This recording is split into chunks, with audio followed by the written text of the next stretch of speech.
everybody, welcome back to another quick tutorial.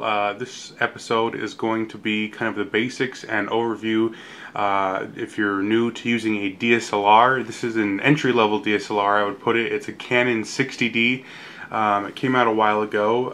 It has 18 megapixels, I think 5 frames per second, so it's pretty good for someone just starting out who wants a better DSLR for the money. And what DSLR basically just means is that it has interchangeable lenses, so you can actually take the lens off of the camera and switch it with different lenses. And any DSLR will have a little red dot right there or some kind of marker along with the lens. You can see the little dot, and all you do is you match those up, it'll slide in, and you click until it locks. And I'll have a little release button where you can change the lenses to any kind of lens you want or can think of.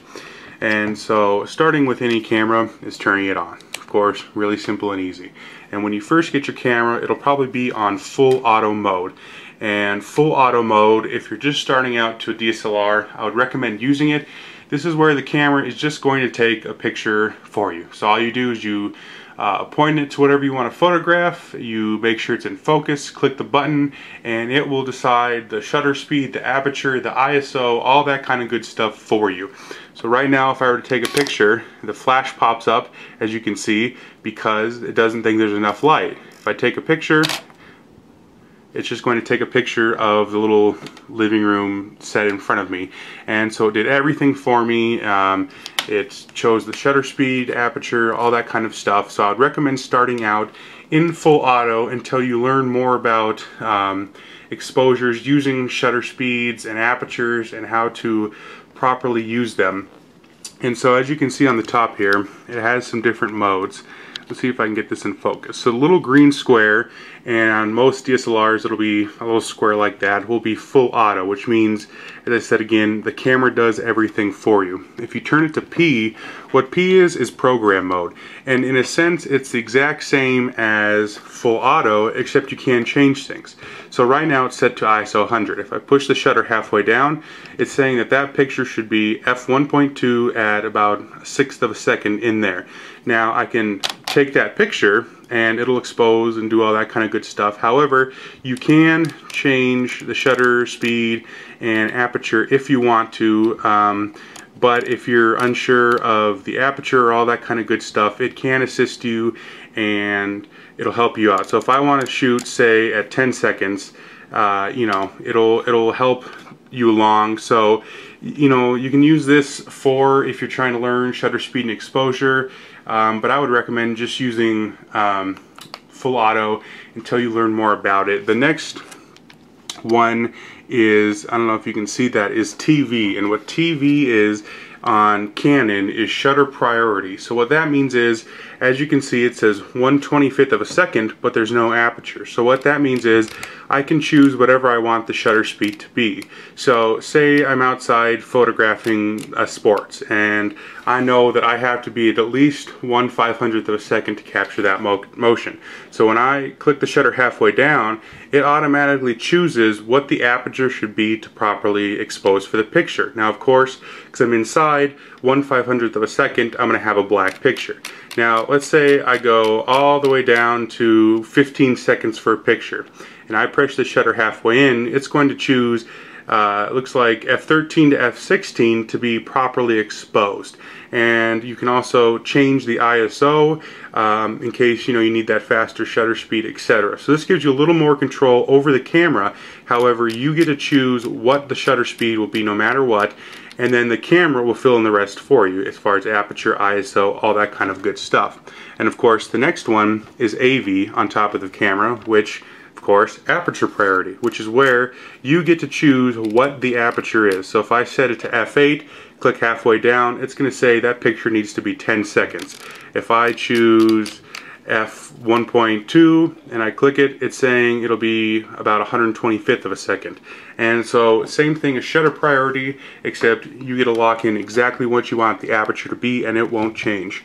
Next is my favorite. This is what I shoot in, and this is what your ultimate goal should be to shoot in, is M, which is manual, which means you control every single piece of the picture, and you control the exposure, the aperture, anything and anything in the picture you are controlling. So you get to control the shutter speed, the aperture, you get to control the ISO, you get to control if you're in high speed continuous, you get to control everything. And so this is what you want to strive to be able to do, because if you can learn how to take a picture in manual, in any situation you should then be able to take the picture, you know, no matter what you're shooting. So next is B, and a lot of people don't know what bulb mode is, but basically it is for, what I generally use it for, is you can have an unlimited amount of a shutter speed.